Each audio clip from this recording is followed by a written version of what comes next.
പങ്കുവച്ചത്. കഴിഞ്ഞ ദിവസം നമ്മൾ പുറത്തു കൊണ്ടുവന്ന വാർത്ത ഇന്ന് മറ്റ് പത്രങ്ങളൊക്കെ ഏറ്റെടുത്തിട്ടുണ്ട്.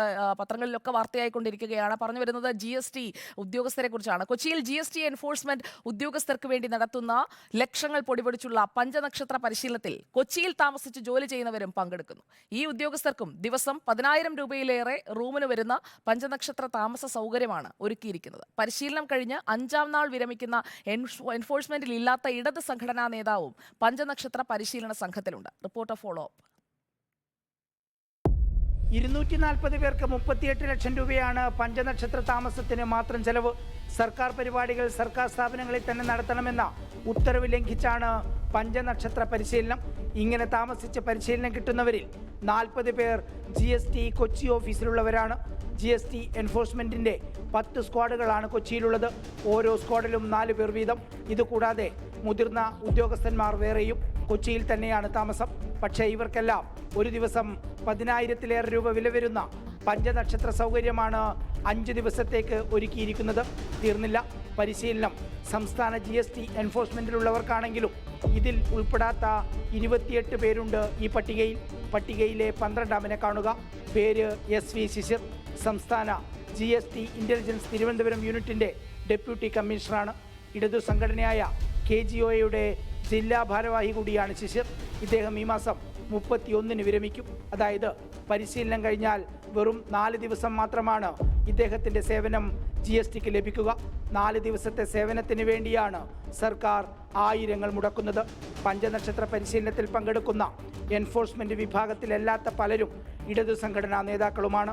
കൊച്ചിയിൽ തന്നെ താമസിച്ച് ജോലി ചെയ്യുന്ന ഉദ്യോഗസ്ഥർക്ക് കൊച്ചിയിൽ തന്നെ നടത്തുന്ന പരിശീലനത്തിൽ എന്തിനാണ് പഞ്ചനക്ഷത്ര താമസ സൗകര്യം ഏർപ്പാടാക്കുന്നത്?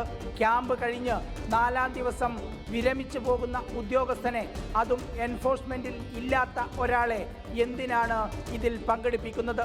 Reporter TV Prasad, in reporter, Thiruvananthapuram. ഈ വാർത്ത പുറത്തു കൊണ്ടുവന്ന TV പ്രസാദ് നമുക്കൊപ്പം വീണ്ടും എത്തുന്നു. തത്സമയം good morning TV Prasad.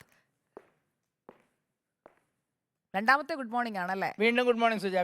വീണ്ടാമതും good morning.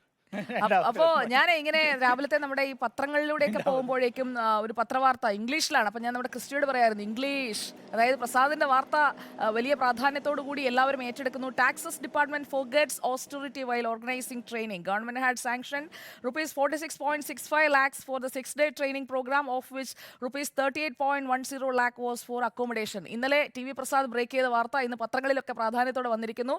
അഭിനന്ദനങ്ങൾ. അപ്പോൾ നമ്മൾ ഈ വാർത്തയുടെ തുടർച്ചയിലേക്ക് എത്തുമ്പോൾ എന്തൊക്കെയാണ് കൂടുതലായി നമുക്ക് പറയാനുള്ളത്?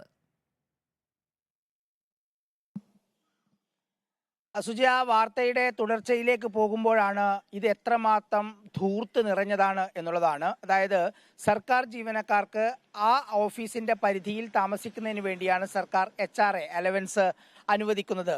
HRA അനുവദിക്കുന്ന കൊച്ചിയിലെ 40 എൻഫോഴ്സ്മെന്റ് സ്ക്വാഡിലെ ഉദ്യോഗസ്ഥർ തന്നെ ഈ കൂട്ടത്തിലുണ്ട് എന്നുള്ളതാണ്.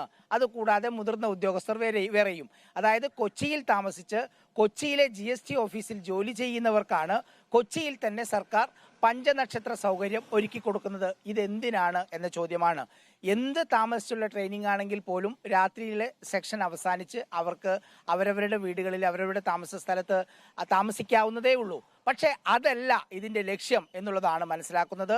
ഇത് ഉദ്യോഗസ്ഥരെ സന്തോഷിപ്പിക്കാനാണോ, അതല്ല ഉദ്യോഗസ്ഥർക്ക് വേണ്ടി ഒത്തുകൂടാനുള്ള ഒരു സൗകര്യമാണോ? ഇതെല്ലാം സർക്കാർ ചെലവിലാകുന്നു എന്നുള്ളിടത്താണ് ഇതിൻ്റെ പ്രധാനപ്പെട്ട പ്രശ്നം. ഇങ്ങനെ കണക്ക് കൂട്ടി വരുമ്പോൾ ഏതാണ്ട് 50-ലധികം ഉദ്യോഗസ്ഥരാണ് കൊച്ചിയിൽ താമസിച്ച് കൊച്ചിയിൽ ജോലി ചെയ്യുന്നവരുള്ളത്.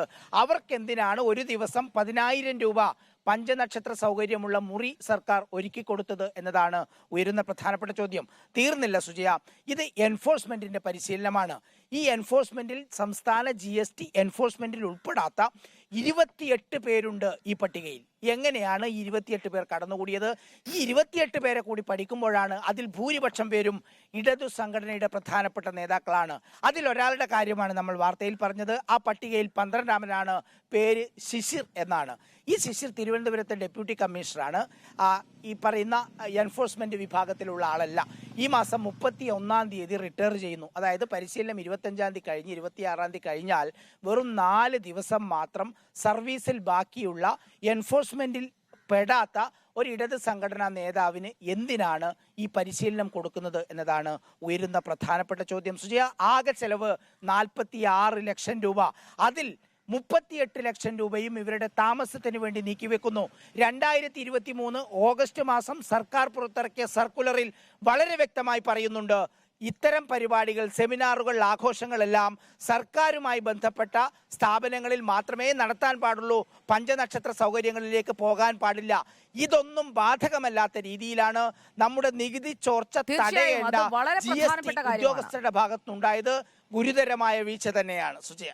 Thank you T V Prasad. നമ്മുടെ അന്വേഷണ പരമ്പര തുടരട്ടെ. കൂടുതൽ വാർത്തകൾ മറ്റുള്ളവർ ഏറ്റെടുക്കുന്ന തരത്തിലേക്ക് കൊണ്ടുവരാൻ ടി വി പ്രസാദിന് കഴിയട്ടെ. എന്റെ ടീമിന് ഒരിക്കൽ കൂടി നല്ല ഒരു വാർത്താ ദിവസമായിരിക്കട്ടെ. പോരട്ടെ, അങ്ങനെ പോരട്ടെ.